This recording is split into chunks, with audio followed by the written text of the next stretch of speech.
Monsieur Zabato, nous en arrivons à la question d'actualité de Monsieur Delamotte, adressée au ministre Henry à propos de la desserte tech entre la gare de Liège-Guillemins et l'aéroport de Liège.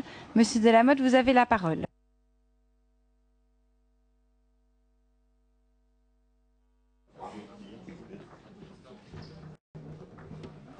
Merci Madame la Présidente. Monsieur le Ministre, la navette tech entre Liège-Guillemins et Liège Airport connaît un succès important. En effet, en à peu près 9 mois, plus de 40 000 utilisateurs ont emprunté cette navette et je dois dire que c'est intéressant dans le cadre du déplacement de la mobilité à l'intérieur d'une agglomération puisqu'il s'agit d'une navette qui amène des voyageurs non seulement à l'aéroport de Bierzem mais sur le zoning complet de l'aéroport et de ces entreprises qui l'utilisent. Cette navette a été réalisée par le Liège Airport, par une dotation du gouvernement de la région wallonne, et Liège Airport, moitié chacune en ce qui concerne les frais, et le TEC de Liège a été chargé de l'organisation de cette navette. C'est un succès important, mais je rappelle que Liège Airport et la région wallonne subissant la moitié en ce qui les concerne des frais de cette navette, un certain nombre de contraintes se posent maintenant, notamment dans l'organisation. Afin de rentabiliser au maximum le système et de l'améliorer, Liège Airport a sollicité le fait que l'on puisse soit réduire le nombre de navettes, notamment dans les heures creuses, soit l'augmenter, soit dévier le trafic pour le rendre plus optimal vis-à-vis d'un certain nombre de lieux sur le zoning. Et pour l'instant, c'est l'immobilisme dans le sens où le TEC Liège-Herviers ne souhaite pas modifier d'une manière ou d'une autre l'organisation des services. L'aéroport Liège Airport, plus exactement, qui n'est pas maître des recettes, a même sollicité ou suggéré des modifications tarifaires, mais le TEC Liège-Herviers ne les rencontre pas ce souci. Et donc, Monsieur le Ministre, si l'on veut perdurer dans la poursuite de cette situation qui rend service à plus de 40 000 naveteurs sur 9 mois, il est impératif que les choses s'arrangent, que les choses se débloquent. L'immobilisme n'est pas une solution et y aura-t-il, Monsieur le Ministre, une mission de bons offices entre vous au nom du ministre de la Mobilité, Liège Airport et le TEC, soit pour prendre en charge les coûts supplémentaires à charge du TEC, soit pour débloquer une situation qui apparaît sans issue, puisque Liège Airport annonce que s'il n'y a pas de solution, le 20 mars, cette navette serait amenée à être supprimée. Et donc, Monsieur le Ministre, le TEC va-t-il prendre en charge l'ensemble de cette problématique pour permettre le transport de beaucoup de navetteurs du centre-ville vers le zoning en question? Je vous remercie de votre réponse.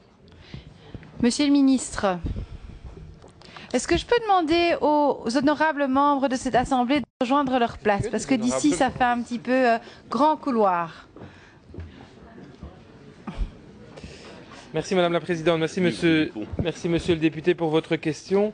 C'est effectivement un problème qui est posé et il se pose à différents niveaux. Il y a effectivement une navette qui est organisée pour l'instant, qui est financée en dehors, donc si on ne prend pas compte les recettes, le financement provient pour moitié des services wallons du SPOE et pour moitié de la SAB. Et effectivement, l'aéroport annonce ne plus vouloir contribuer. Je pense qu'il faut aussi, il y a peut-être des questions pratiques qui se posent, que l'on peut examiner, mais il y a aussi un état de fait qui fait que les utilisateurs du TEC ne sont pas principalement ceux de l'aéroport, mais plutôt ceux notamment du Forum tout proche.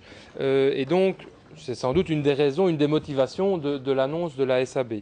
Alors, ce qui est envisagé pour l'instant et qui devrait effectivement être décidé par le TEC, sauf erreur de ma part, au conseil d'administration de ce vendredi, ce qui est en discussion, c'est de voir effectivement quelles sont les sources de financement alternatives, notamment d'autres entreprises, puisque au niveau wallon, moi j'ai confirmé, même si ce serait peut-être légèrement diminué, que l'aide wallonne serait maintenue, mais évidemment elle ne peut pas financer les 100% du coût de la navette. Donc il est envisagé que certaines entreprises puissent intervenir.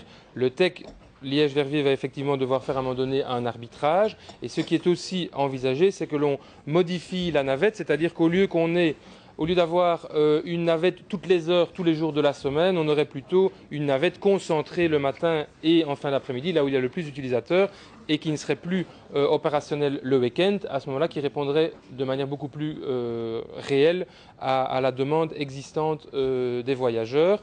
Et donc, c'est ce modèle-là qui est pour l'instant en discussion, mais la décision, évidemment, précise reviendra au TEC sur base aussi des possibilités de financement, même éventuellement plus limitées, puisque je pense que cette réorganisation coûtera probablement un peu moins cher que la navette actuelle, mais néanmoins il faut quand même que le montage financier tienne la route, sans quoi le système n'est effectivement plus viable. Ce sera donc une décision du TEC. J'ai bon espoir que ça puisse se concrétiser dans un nouveau montage financier où la région reste effectivement fortement partie prenante, mais il y a aussi d'autres interlocuteurs. Merci Monsieur le ministre. Monsieur Delamotte. Mais en remerciant le ministre de sa réponse, et je retiens effectivement, et comme il l'a annoncé en cette tribune, que la région resterait partie prenante au financement de cette navette. Je rappelle 40 000 utilisateurs sur 9 mois, la desserte d'un zoning, et qu'il faut maintenant débloquer la situation, que l'on puisse se parler, et d'autant plus que l'autre opérateur, Liège Airport, supporte des coûts dont il n'a pas accès à la recette. Mais si vous voulez y amener d'autres partenaires autour de la table, je pense que c'est une solution qui pourra agréer les uns et les autres, et surtout de maintenir ce service qui a démontré toute sa pertinence. Je vous remercie. Merci, monsieur le député.